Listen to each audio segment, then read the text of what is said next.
नमस्कार दोस्तों, स्वागत है आप सभी का हमारे चैनल पे। मैं विशाल गलत और आप देख रहे हैं हमारे चैनल मैथमेटिक्स लेवल। तो चलिए शुरू करते हैं। तो आज दोस्तों हम लोग एक्सरसाइज 10 का क्वेश्चन नंबर 11 सॉल्व करेंगे। तो जैसे क्वेश्चन नंबर 11 देख रहे हैं जो कि यहाँ पे लिखा हुआ है x square minus y square का whole square equal to 2x² plus y square. तो आइए इसको हम लोग सॉल्व करते हैं और इसका एसिम्पटोट हम लोग फाइंड करते हैं। तो सबसे पहले दोस्तों यहाँ पर हम लोग सीन्स का साइन देते हैं। सबसे पहले क्वेश्चन को नोट करते हैं जो कि हमारा x square minus y square का होल स्क्वायर है equal to 2x² plus y square.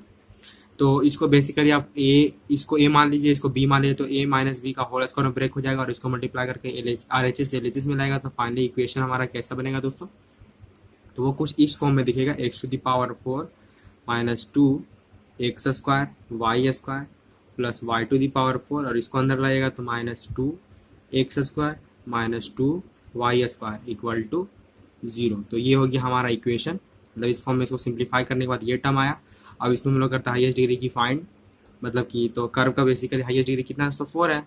यहाँ पर हम लोग लिखते हैं the highest degree of the curve is. तो बेसिकली कर्व का हाईएस्ट डिग्री कितना है दोस्तों? तो 4 है। तो हाईएस्ट डिग्री टर्म को आप सभी को पता है। सबसे पहले हम लोग सेपरेट करते हैं एक अलग फंक्शन के फॉर्म में। तो हमारा x⁴ है minus 2x² Y square plus y⁴ है। अब इसमें हम लोग पुटिंग करते हैं। तो पुट बेसिकली क्या करते हैं दोस्तों? तो x=1 एंड y=m वैल्यू, इस वैल्यू को पुट करते हैं तो इक्वेशन हमारा m के फॉर्म का बन जाता है जो कि रहा कुछ इस तरह 1 माइनस 2m² प्लस m⁴। अब क्या करेंगे दोस्तों? इस इक्वेशन को 0 से इक्वेट कराते हैं और m की वैल्यूज को फाइंड करते हैं।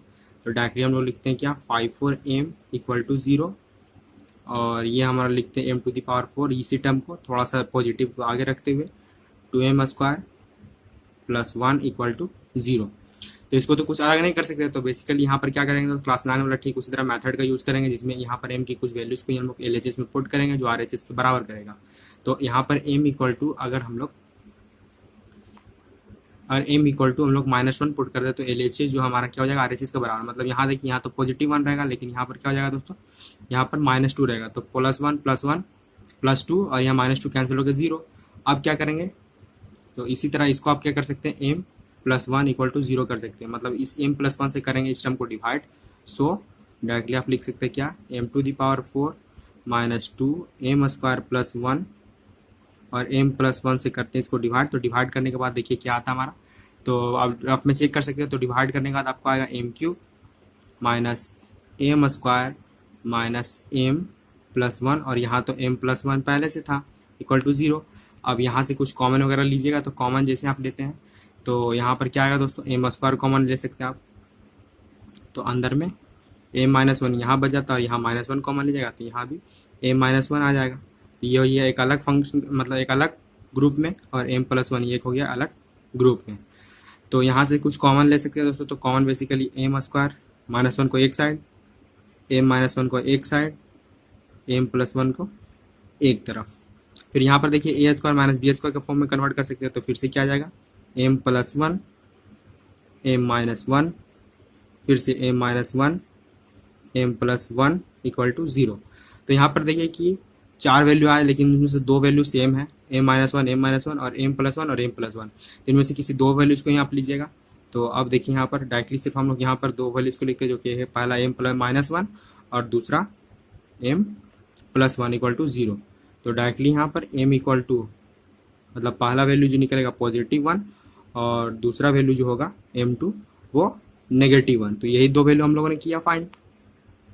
तो यहाँ से देख सकते हो कि m के 2 वैल्यूज हम लोगों ने फाइंड कर लिया। अब हम लोग चलते हैं नेक्स्ट स्टेप में। तो नेक्स्ट स्टेप में क्या होता है दोस्तों? नाउ तो नेक्स्ट स्टेप में हाईएस्ट डिग्री हमारा कितना? 4। तो हाईएस्ट डिग्री से कम वाली डिग्री मतलब कितना? हम लोग हाईएस्ट डिग्री से कम वाली डिग्री मतलब 3 डिग्री वाले टर्म को हम लोग फाइंड करते हैं। तो 3 डिग्री वाला टर्म हमारा दोस्तों, जैसा कि यहाँ पे आप ध्यान दे सकते हैं कि 3 डिग्री वाला टर्म हमारे यहाँ पे है ही नहीं। 4 डिग्री 4 डिग्री 4 डिग्री उसके बाद 2 डिग्री वाला टर्म है। तो 3 डिग्री वाला टर्म नहीं है, इस वजह से यहाँ पर डायरेक्टली आप 0 पुट कर दें। और जब 3 डिग्री वाला टर्म कुछ है ही नहीं तो यहाँ पर m का वैल्यू पुट करने पर भी यही वैल्यू आएगा। तो यहाँ पर मैं डायरेक्टली आपको लिख दिया। तो आप चाहे तो इसको पहले मैं कैंसिल कर देता हूँ। तो फाइन डायरेक्टली आप पहले यहाँ ध्यान दीजिए कि 5/3 वाला कुछ टर्म नहीं है, इसीलिए जब हम लोग m के वैल्यूज को भी पुट करेंगे x=1 y=2 वो भी हमारा 0 ही आएगा। तो ये स्टेप कंप्लीट हो गया। उसके बाद चलते हैं हम लोग नेक्स्ट स्टेप में। तो मैं यहाँ पे नोट करता हूँ, आपको ध्यान दीजिएगा। तो नेक्स्ट स्टेप में क्या करते हैं दोस्तों, हाईएस्ट डिग्री वाला जो टर्म हमारा होता है, हाईएस्ट डिग्री बेसिकली हमारा 4 है, तो हाईएस्ट डिग्री वाला टर्म को हम लोग पढ़ते हैं सबसे पहले नोट, और उसको करते हैं, फिर उसके बाद नेक्स्ट स्टेप में इसको डिफरेंशिएट, मतलब फर्स्ट ऑर्डर डेरिवेटिव निकालते हैं। तो हाईएस्ट डिग्री वाला टर्म ये हमारा है 1 minus 2m square plus m⁴। जब इसको करेंगे डिफरेंशिएट तो ये हमारा क्या आएगा दोस्तों, यहाँ पर फर्स्ट ऑर्डर डेरिवेटिव, तो ये हमारा आएगा -4m प्लस 4m⁴, ये टर्म आएगा। तो उसके बाद चलते हैं हम नेक्स्ट स्टेप पे। नेक्स्ट स्टेप में क्या होता है दोस्तों, देयरफॉर c के वैल्यूज को फाइंड करने के लिए फॉर्मूला लिखते हैं हम लोग। तो फॉर्मूला हमारा है c इक्वल टू, फॉर्मूला हमारा -φn-1m, और डिनोमिनेटर में क्या है दोस्तों, φnm का हाईएस्ट डिग्री का डिफरेंशियल फॉर्म। तो हाईएस्ट डिग्री से कम वाले डिग्री टर्म को, मतलब कि डिग्री वाले टर्म को न्यूमरेटर में लिखते हो, तो हाईएस्ट डिग्री हमारा कितना है तो 4 है, तो 4 से कम वाला डिग्री होता है 3 डिवाइड टर्म हमारा 0 है यहाँ पर, तो डायरेक्टली न्यूमरेटर हमारा 0 हो जाएगा डिवाइडेड बाय, और उसके बाद फिर डिनोमिनेटर में डिफरेंशियल फॉर्म कितना है दोस्तों जो हम लोगों ने यहाँ पर निकाला, -4m प्लस 4m⁵, ये टर्म था।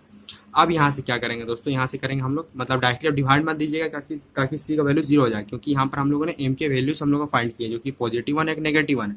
तो अब यहाँ पर हम लोग करते हैं पुट करके हम लोग ये चेक करेंगे इस फॉर्म में कि अगर m के वैल्यूज यहाँ रखते हैं तो c के क्या क्या वैल्यूज आते हैं। तो आप देखिए दोस्तों पुट, तो जब m इक्वल टू हम लोग पुट करते हैं क्या, पहला वैल्यू +1, देन तो c हमारा क्या आता है, तो c बेसिकली हमारा यहाँ पर आ जाता है, तो c बेसिकली यहाँ पर हमारा आ जाएगा क्या, इन्फिनिटी, क्योंकि आप यहीं पे ध्यान दे सकते हैं कि -4 और यहाँ पर +4, तो प्लस कैंसिल माइनस कैंसिल होने के बाद नीचे 0, जब डिनोमिनेटर ही 0 हो गया तो डिवाइड में इन्फिनिटी का केस, तो इन्फिनिटी वाला फॉर्मूला यूज़ करेंगे। तो यहाँ पर डायरेक्टली लिखते हैं हम for c equal to infinity, तो इन्फिनिटी वाला जब केस हो जाता है तो फॉर्मूला हो जाता है हमारा c² divide by 2 factorial φnm का double differentiation plus c φn-1m single differentiation plus φn-2m double differentiation equal to 0।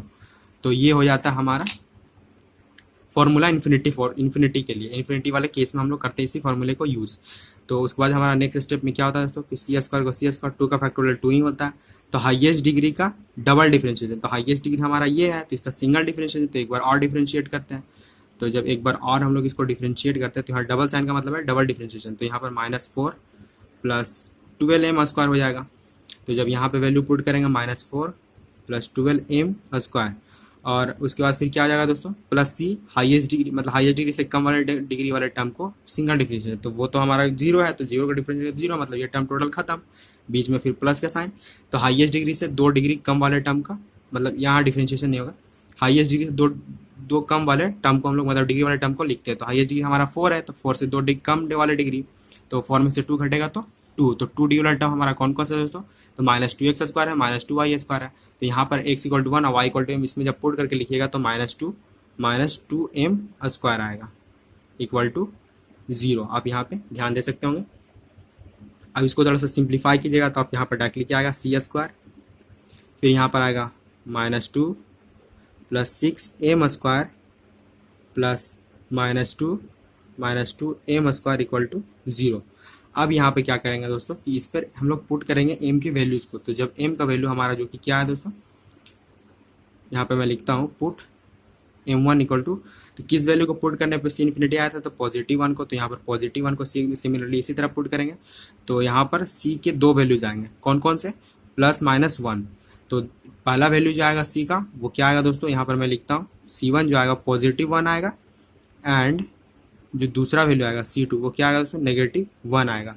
तो जैसे कि यहाँ पे देख सकते होंगे +1 -1 2 वैल्यूज आया यहाँ पर, ठीक है। उसी तरह चलते हैं हम लोग नेक्स्ट स्टेप में। तो यहाँ पे ध्यान दीजिएगा दोस्तों, तो फिर से देखिए दोस्तों, फिर से हम लोग करते हैं पुटिंग। तो अगेन जैसे कि पिछली बार हम लोगों ने पुट किया था m इक्वल टू +1, तो ठीक उसी तरह यहाँ पर पुट करेंगे m इक्वल टू -1। तो इस बार भी क्या होगा दोस्तों कि c का जो वैल्यू आएगा इस बार भी आपको मिलेगा इन्फिनिटी।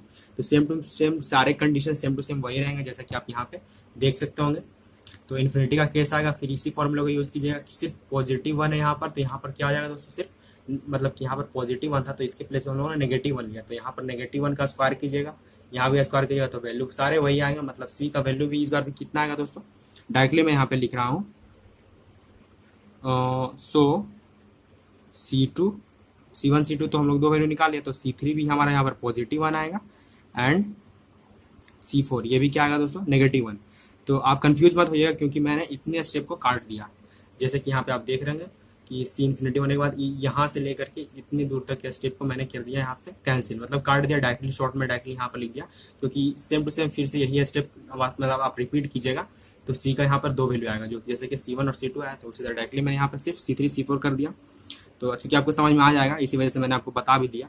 तो चूंकि 4 वैल्यू हम लोगों ने आ गया, चूंकि हाईएस्ट डिग्री में हमारा 4 था, तो C का वैल्यूज भी हमारा 4 आना चाहिए था, तो 4 वैल्यू आ गया। अब डायरेक्टली हम लोग करते हैं क्या, इक्वेशन एसिम्प्टोट को निकालने की। तो देयरफॉर हम सभी को पता है कि the equation of line equal to, यहाँ पर क्या होता है, y equal to mx plus c होता है, तो m1 यहाँ पर c1, तो y इक्वल टू m1 क्या था दोस्तों, +1 था, तो उसको मल्टीप्लाई करेंगे y इंटू 1, तो c1 एक पहले क्या था, +1 आया था। तो डायरेक्टली आप यहाँ पर देख सकते हैं कि y equal to x plus 1, तो इसको थोड़ा सा चेंज करेंगे हम लोग। तो इसको आप लिख सकते हैं किस फॉर्म में दोस्तों, यहाँ पर डायरेक्टली मैं यहाँ पे लिखता हूँ y minus x equal to +1, ये पहला निकला। फिर से हम लोग करेंगे again y equal to m1x plus c2, क्योंकि m के पहले वैल्यू से ही c का दूसरा वैल्यू निकला था, इसलिए y इक्वल टू फिर से 1x पुट कीजिएगा, तो यहाँ पर c2 कितना था, -1 आया था। तो इस बार जब इसको आप चेंज कीजिएगा तो डायरेक्टली आप लिख सकते हैं क्या, y minus x equal to -1, ये हमारा दूसरा एसिम्प्टोट का इक्वेशन निकला। फिर से यहाँ पर करेंगे दोस्तों further y equal to m2x plus c3, तो y इक्वल टू m2 क्या है, -1 है, तो -1 इंटू एक्स, तो c3 कितना आएगा दोस्तों हमारा, इस बार भी +1 ही आएगा, तो y equal to -x plus 1। जब इसको आप चेंज कीजिएगा तो डायरेक्टली इक्वेशन के फॉर्म में y plus x equal to 1 ये लिख सकते हैं। एंड और लास्ट जो होगा हमारा y equal to m2x plus c4, तो y इक्वल टू m2 हमारा फिर से यहाँ पर -1 है इंटू एक्स, तो c4 क्या है दोस्तों, -1 आया। जैसे इसको सिंप्लीफाई करेंगे तो y इक्वल टू -x -1 दोनों को चेंज करिएगा तो आपको निकलेगा क्या दोस्तों, तो y plus x equal to -1। तो जैसे कि यहाँ पे देख सकते हैं हम लोगों ने चारों इक्वेशन फाइंड कर लिया एसिम्प्टोट का, तो आंसर में डायरेक्टली हम लोग लिखने वाले हैं क्या, hence the required asymptotes are, तो आंसर कौन कौन से दोस्तों, तो पहले है y plus x equal to 1, दूसरा है y plus x equal to -1, और तीसरा क्या है दोस्तों, y minus x equal to 1, and fourth जो एसिम्प्टोट का इक्वेशन है वो है y minus x equal to -1। तो ये हो गया हमारा आंसर। तो देखा दोस्तों इस टाइप के क्वेश्चन को हम लोगों ने कैसे सॉल्व किया इजीली वे में। तो बस दोस्तों फिलहाल वीडियो में इतना ही, मिलते हैं नेक्स्ट वीडियो में। तो वीडियो को लाइक करें, शेयर करें, चैनल को प्लीज सब्सक्राइब जरूर करिए दोस्तों, क्योंकि मैं आपसे ऐसे मैथ सोल्यूशन वीडियो लाता रहता हूँ। अगर आपको किसी तरह डाउट हो तो कमेंट सेक्शन में मैसेज करना मत भूलिएगा दोस्तों। वीडियो देखने के लिए आपका बहुत बहुत धन्यवाद दोस्तों।